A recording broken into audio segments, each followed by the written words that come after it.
Video ini hanya untuk mereka yang punya logika. Bagi yang tidak punya logika, skip aja. Jangan kaget kalau sekarang ada tuduhan bahwa Badan Eksekutif Mahasiswa Universitas Gadjah Mada hanya kumpulan orang bayaran untuk menjelekkan pemerintah. Kalau Anda adalah mahasiswa, alumni, dosen, atau orang tua mahasiswa UGM, saya minta maaf ya. Tapi yang dilakukan BEM UGM saat ini memang pantas membuat orang curiga. Senin lalu mereka baru saja menyatakan mosi tidak percaya terhadap Rektor UGM Ova Emilia. Yang buat orang curiga bukan soal mosi tidak percayanya. Tentu saja boleh-boleh saja para mahasiswa mengecam rektornya. Tapi isi dan alasan mosi itu yang sangat mengherankan, bahkan memalukan. UGM ini kan salah satu perguruan tinggi terbaik di Indonesia. Kita kan bayangkan lulusan UGM ini akan menempati posisi-posisi strategis di Indonesia. Jokowi sendiri kan lulusan UGM. Tapi kalau kita lihat apa yang dilakukan UGM saat ini, sangat mengkhawatirkan. Tak terlihat tanda-tanda mereka itu pintar. Mereka terkesan asal-asalan, betul-betul berkelas rendah. Saya ceritakan dulu deh apa yang terjadi. Saat menyerahkan mosi tidak percaya itu, Ketua BEM UGM, Tio Ardianto bilang mosi tersebut dibuat karena situasi dan kondisi Indonesia sedang tidak baik-baik saja. Dia bahkan mengatakan Indonesia itu sedang dalam keadaan bahaya dan mengarah pada kehancuran. Kami ingin UGM menyelamatkan rakyat, ujar Tio. Masalahnya, kata Tio, Rektor UGM enggan mengakomodasi tuntutan mahasiswa. Di mata BEM UGM, biang masalah Indonesia ini adalah Jokowi. Mereka menganggap Jokowi adalah pembunuh demokrasi dan UGM berperan dalam membesarkan kekuasaan Jokowi. Menurut Tio, meski kini pemerintah dipimpin Prabowo Gibran, kekuasaan hari ini tetap merupakan kelanjutan dari kehendak politik Jokowi. UGM mestinya turut bertanggung jawab dengan menegaskan keberpihakannya, ucap Tio. BEM menuntut agar rektor menyatakan mosi tidak percaya kepada lembaga negara.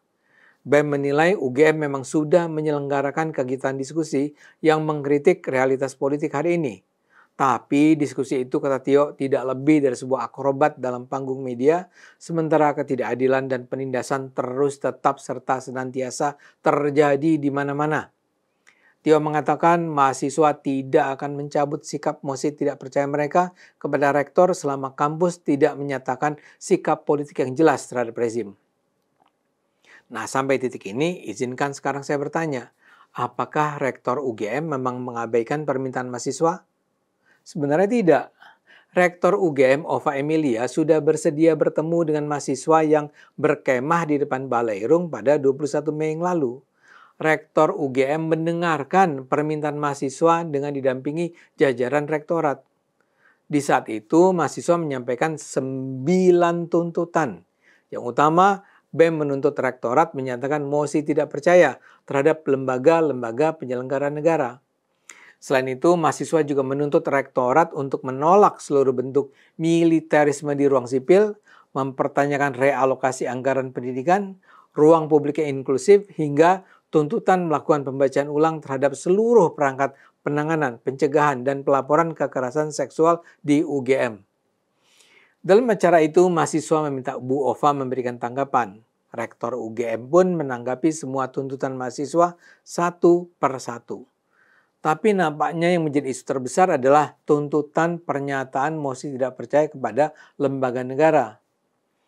Menurut Ova, institusi pendidikan tidak dalam posisi bisa menyatakan mosi tidak percaya. Dia merasa menyampaikan mosi tidak percaya saat ini tidak tepat. Namun, kata rektor lagi, UGM akan tetap mendorong pemerintah untuk menjalankan pemerintahan yang jujur, bersih, dan berpihak pada kesejahteraan masyarakat.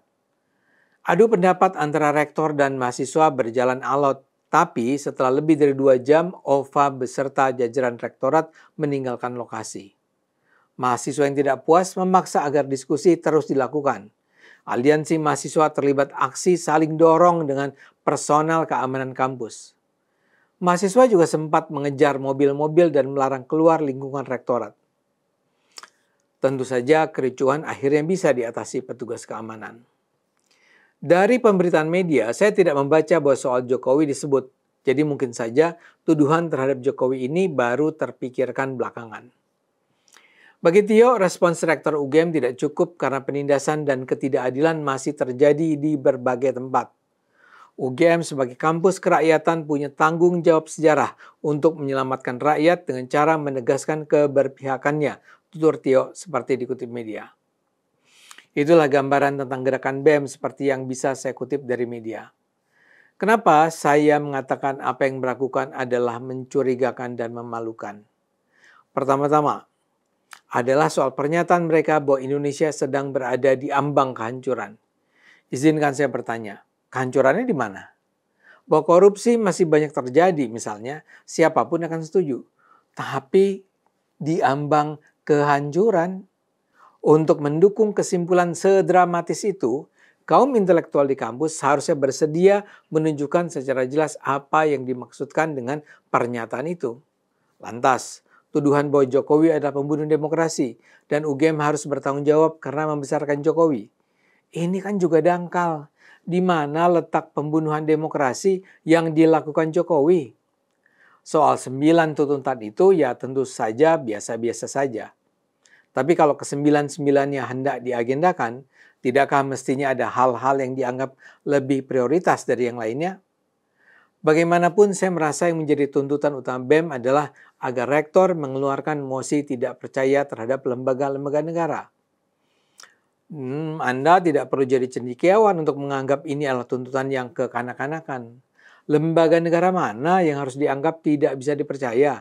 Presiden, DPR, Mahkamah Konstitusi, Kementerian, Pemerintah Daerah, Kejaksaan, BPK, atau apalagi? Yang mana adik-adik BEM? Dan kenapa UGM harus tidak percaya pada lembaga-lembaga itu? Yang paling mendasar, kalaupun BEM tetap menganggap lembaga-lembaga negara itu tidak bisa dipercaya, mengapa mereka merasa bahwa rektor dan jajaran rektorat harus mengeluarkan mosi tidak percaya? Kalau Indonesia sedang dipimpin oleh seorang presiden seperti Soeharto yang luar biasa korup, zalim, otoriter, kita mungkin masih bisa paham bahwa universitas sebesar UGM harus bersuara. Tapi sekarang, apa alasan yang masuk akal untuk mendesak rektor dan timnya menyatakan mosi tidak percaya pada pemerintah? Mengapa BEM tidak bisa menerima fakta bahwa mereka berbeda pendapat dengan rektorat UGM? Kalau BEM mau mengeluarkan mosi tidak percaya, ya sampaikan saja sendiri. Kenapa mereka harus memaksa rektorat juga mengeluarkan mosi tidak percaya itu? Mengapa pakai dorong-dorongan, mengejar-ngejar, dan mungkin terus melakukan aksi protes? Saya tidak percaya BEM hanyalah orang-orang bayaran. Tapi seharusnya ya mereka bisa lebih pintar dari apa yang mereka pertunjukkan. BEM seharusnya introspeksi diri. Dalam demokrasi, kebebasan berbicara memang harus dilindungi. Tapi mereka yang memperjuangkan demokrasi harus juga bersedia mendengarkan dan menerima bahwa orang lain mungkin tidak sependapat. Ayo gunakan akal sehat. Karena hanya kalau kita gunakan akal sehat, Indonesia akan selamat.